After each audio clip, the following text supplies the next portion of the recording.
Leadership is overwhelming. Don't believe anyone who says otherwise. In my 2.5 decades of management and leadership, I've experienced some degree of overwhelm, probably on a pretty much weekly basis. It is horrible, but it is also part of the job. And if you're a leader and you're finding yourself overwhelmed, then I'm hoping this video might help you.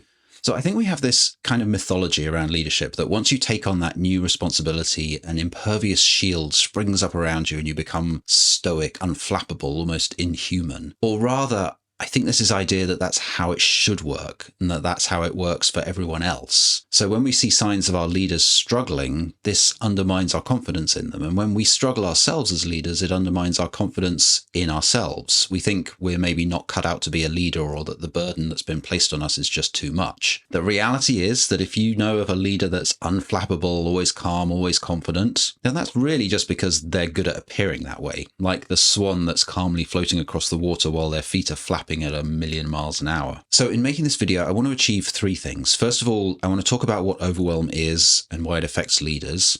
Second, I want to talk about what you can do if you're experiencing overwhelm. And third, and most importantly, I want to try to communicate the message that being overwhelmed is normal for leaders. It's not nice, and I wish there was a magic wand I could give you to just make it go away. But maybe just knowing that all the other leaders around you are experiencing it too might be a little bit helpful. So what exactly are we talking about? What is overwhelm? One of the earliest meanings of the word overwhelm is to submerge completely. So to be overwhelmed is to be completely buried by a huge wave, to be completely underwater. And we use this metaphor a lot of being underwater, and it's not hard to see why. Being overwhelmed at work does kind of feel like drowning. No matter how much you flap your arms and legs, you still keep dropping beneath the surface. In fact, the more you flap, the worse it gets and the harder it is to keep breathing. So why does this particularly affect leaders? Of course, anyone can be overwhelmed by work. It's not just exclusive to leaders, but I do think there are properties of leadership that make it particularly stressful and overwhelming. First of all, there's the responsibility. You're no longer just responsible for your own work, your own well-being, you're also responsible for others. So unless you're a sociopath, that almost certainly means you have an additional sense of burden, an additional sense that any failure, any dropped ball is a really bad thing. When you mess up in a way that hurts someone else, you can't hide from it or pretend it didn't happen. There's this feeling that your mistakes as a leader have more consequences than they did when you were an individual contributor. It's probably true. Second, there's the lack of clear metrics. Now, this won't affect all leaders in the same ways, but for many people, when they move from individual contributions to leadership, it becomes less easy to describe or to measure what exactly they do. And so although they feel busy all the time, they can't point at a nice simple metric like number of lines of code they've written or number of new features they've launched. Well, actually, that isn't really quite true, although it sometimes feels that way, but we'll come back to that a bit later in this video. Third, there's the need to make tough decisions. As a leader, you still have a manager and other leaders around you, so it's not like the buck always has to stop with you, but it can often feel like it does. And in reality, you do have to make more difficult decisions for which you lack information or for which the stakes and emotions are high. And that on its own would be pretty overwhelming for most people, let alone alongside all the other aspects of leadership. Fourth, being a leader is often quite isolating. A lot of leaders don't feel like they can share their troubles with anyone. And partly this is because being a leader means protecting other people from the hard stuff, and partly it's because you don't want to show weakness. In any case, if you move from being one of 5 or 6 engineers in a team to being the only leader of that team, it can feel quite lonely, especially when times are tough. And I'll talk more about what to do about this later on. Fifth, leaders have to deal with difficult situations and difficult people. That guy that used to just be the annoying one that sat a few desks from you is now your problem to fix because he's annoying everyone in the team. When 2 people in your team aren't getting on, that becomes your problem. You can't just put your headphones on and turn your music up high hoping they'll leave you alone. When someone's sick and has to take a long period of time off work, that's obviously worse for them, but it also creates a problem for you. Problems can come out of the woodwork at any time without warning, and problems can grow from a small itch to a major pain. And this need to be constantly reacting to new crises is one of the things many leaders find the hardest.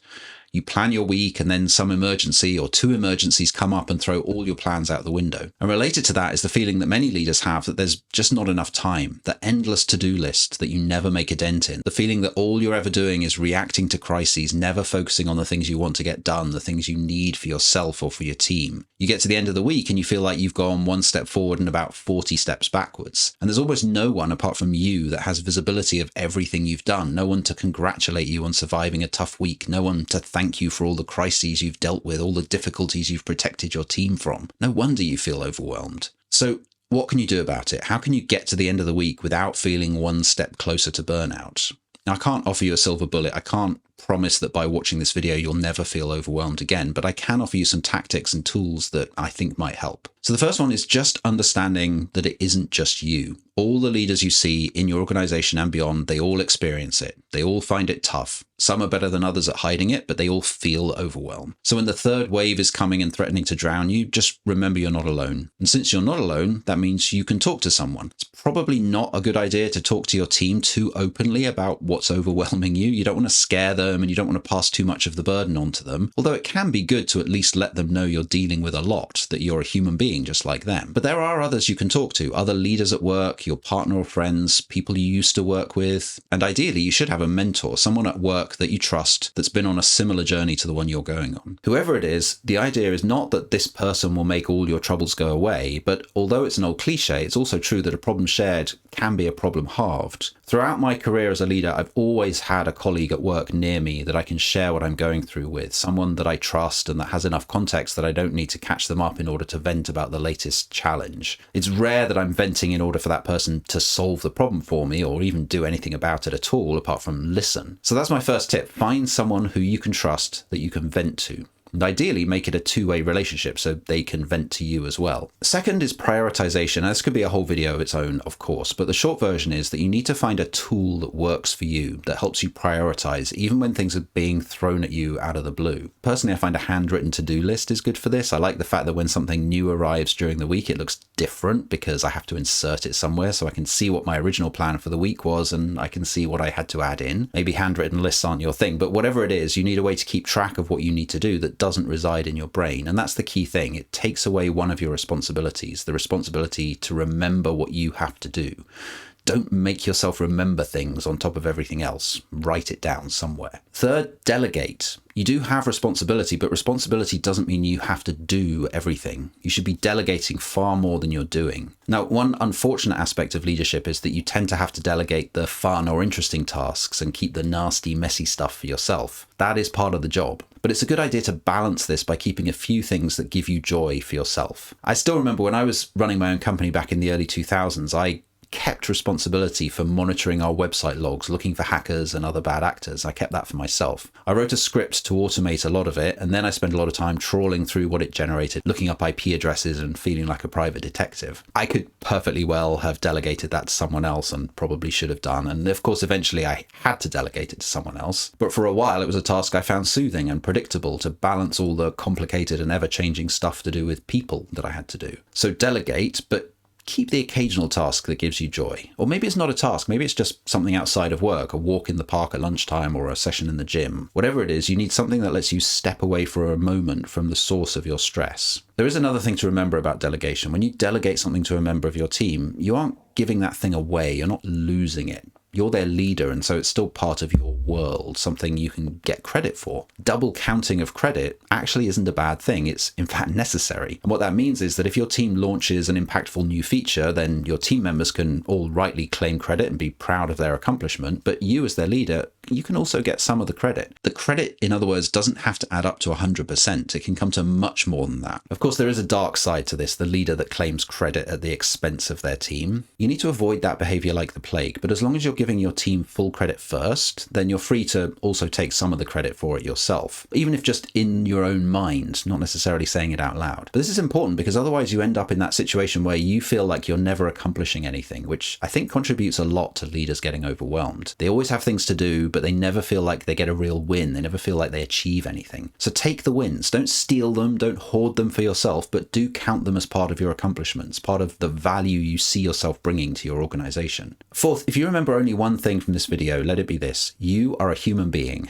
Just because you've been given the title of leader or manager or whatever doesn't make you superhuman. You will get things wrong. You will drop balls. You will forget things. You will make mistakes. Don't try to pretend otherwise. When those things happen, learn from them. Don't beat yourself up. Set yourself a realistic bar. You can't achieve perfection, and if that's the benchmark you constantly compare yourself against, you will always feel like you're failing. Your bar should be achievable, not too low. You want to be doing your best, but not beyond reach. Finally, and this is easy to say, but not necessarily easy to implement, but you ideally want to find a way to make the unpredictable predictable, or at least manageable. And this can take lots of forms, but for example, it can be as simple as having good processes for dealing with inbound requests from other teams or from senior stakeholders. I had a colleague once, let's call him Bob. And Bob found a really good way to deal with this. He had responsibility for an internal technical product and got a lot of conflicting requests from other teams and various senior stakeholders. At first, Bob tried to deal with each request independently, which led to him constantly having to justify each decision, each prioritization that he made independently. And then he'd have different senior stakeholders coming to him demanding that their new feature should be the top priority. So instead, Bob put in place a very transparent process. He had a roadmap that everyone could see that showed exactly which features were planned and when they were planned for. And then when a new feature request came in, Bob asked his senior stakeholders to get together and agree among themselves how that new feature should be prioritized and which planned feature would have to be deprioritized to make room for it. And I don't mean to suggest that this process is one that you should use. It might not be at all useful for you, but the idea, I think, is generalizable. If you have a sense of the kinds of unexpected things that might come along, so a customer reporting a bug, a senior stakeholder demanding a new feature or whatever, then you can build a process to deal with that type of thing when it comes along. And then it's no longer an emergency, but just another instance running through one of your standard processes. When someone in your team comes to you to complain about a teammate, you can explain to them that you have a process for dealing with that. When someone quits your team, you can have a process for that. Now, all of this is going to take time, and I don't suggest you should sit down right now and try to come up with a process for anything that might happen, but rather probably wait until something's happened a couple of times and then design a process for it. It doesn't have to be super heavyweight. Operating this way can actually just be quite calming in itself. It means when something unexpected comes along, you can feel calm about it because this is a situation that you learn from and you're going to deal with it. It'll be fine. Okay, but what if you try all these kinds of things and hundreds of others, but you still feel overwhelmed? It isn't something you can just turn off with a push of a button. I think the thing to do in that kind of situation is to find a way to step back from it. So step physically out of your office and go for a walk, or if you're working at home, turn your computer and phone off for a few minutes. Breathe. Maybe do something meditative.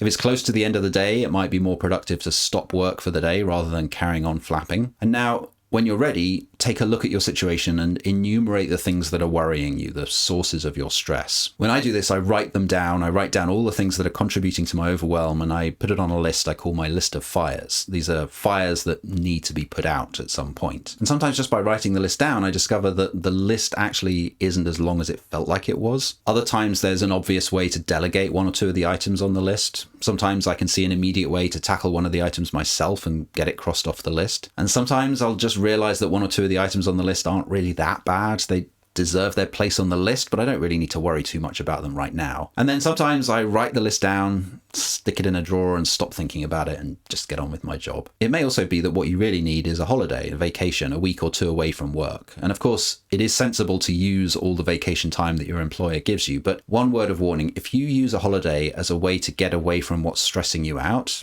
it might just be there waiting for you when you come back. So it is a good idea sometimes to take time away from work to get out of the vicious cycle of self-doubt and stress, but don't expect going away to magically make all the causes of your stress go away as well. For that, you need to be more proactive and you need to take ownership of your own well-being. And that's the really key thing here. Other people can and will be helpful to you, and other people should almost certainly form a part of your approach through mentorship, delegation, and just having someone to vent to. But you're the only one who has the complete picture and the ability to take decisive action. There are loads of resources, books, podcasts, YouTube videos, and so on that give you advice on time management, prioritization, meditation, and all kinds of other techniques. But it's up to you to figure out the right balance, how to make use of these kinds of tools in a way that doesn't just add to the overwhelm. Feeling overwhelmed is horrible, but do remember you're not alone. And I hope that one or two of the ideas in this video might help you if you're experiencing it now, or if you experience it in the future. By far the biggest source of stress for most leaders is other people.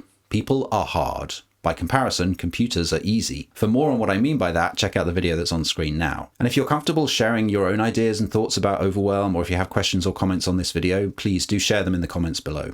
Bye. See you soon.